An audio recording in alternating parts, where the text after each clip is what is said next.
जय हिंद दोस्तों, आज समझेंगे two stroke engine lubrication oil system.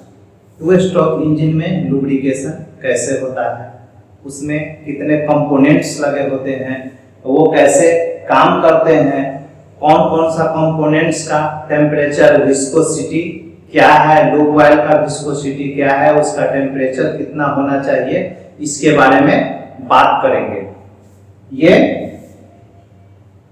Diagram हो गया टू स्ट्रोक इंजन का, ये सक्शन हो गया, ये उधर से प्रोसेस होकर के आकर के ये इन करता है। अब समझेंगे ये लूब ऑयल सम हो गया।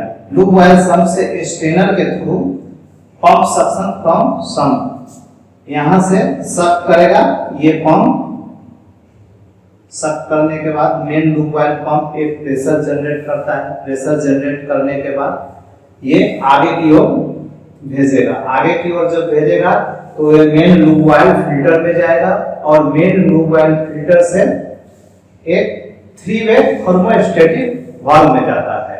अब थ्री वे थर्मोस्टेटिक वाल्व का क्या फंक्शन है? थ्री वे थर्मोस्टेटिक वाल्व एक टेम्परेचर मेंटेन करने का काम करता है। अगर टेम्परेचर लूब ऑयल का टेम्परेचर कम है तो वो यही लाइन से, बाईपास लाइन से ये सीधे इंजन की ओर भेज देगा।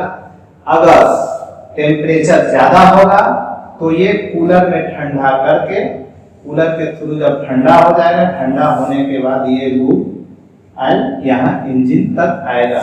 थ्री वे थर्मोस्टेटिक वाल्व का काम है टेम्परेचर को, लूब ऑयल टेम्परेचर को मेंटेन करके रखना। तो जैसे ही यहाँ आएगा, यहाँ जैसा भी पोजीशन होगा लूब ऑयल का, अगर ठंडा होगा 45 डिग्री से कम होगा तो यहाँ से बाईपास कर देगा, या 45 डिग्री से ज्यादा होगा तो ये ऊपर की तरफ ले जाकर के लूब ऑयल कूलर में ठंडा करके फिर उसके बाद इंजन को भेजेगा। अब लूब ऑयल कूलर में ठंडा कैसे होता है? लूब ऑयल कूलर में एक सी वाटर का लाइन आता है, ये सी वाटर इन करेगा और ये सी वाटर आउट करेगा। इस ये जनरली ट्यूब टाइप का होता है। एक सेंट्रीफ्यूगल पंप लगा होता है, सेंट्रीफ्यूगल पंप से इसको सप्लाई दिया जाता है सी वाटर। सी वाटर यहाँ आता है और फिर यहाँ से आउट हो जाता है और लूब ऑयल यहाँ से इन करता है। ये लूब ऑयल ठंडा होकर के फिर यहाँ से इंजन के ओर आता है। अब बात करेंगे इसमें कौन कौन से कंपोनेंट्स लगे होते हैं और उस कंपोनेंट्स का क्या क्या काम है। Components for lubricating oil system. Lubricating oil system में कौन कौन से कंपोनेंट्स लगे होते हैं? लुब्रिकेटिंग ऑयल सिस्टम में लुब्रिकेटिंग पंप लगे होते हैं। एक डिस्प्लेसमेंट व्हील टाइप पंप होता है और एक सेंट्रीफ्यूगल पंप होता है। उसके बाद lubrication oil full flow filter.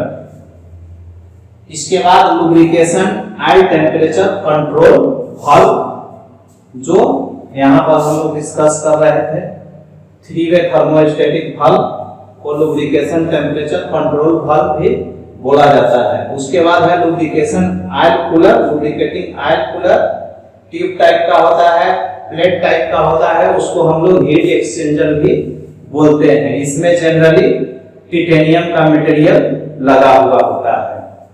अब समझेंगे कि इस कंपोनेंट्स में, जैसे लुब्रिकेटिंग पंप हो गया, लुब्रिकेटिंग पंप का वर्किंग टेम्परेचर 70 डिग्री सी होता है।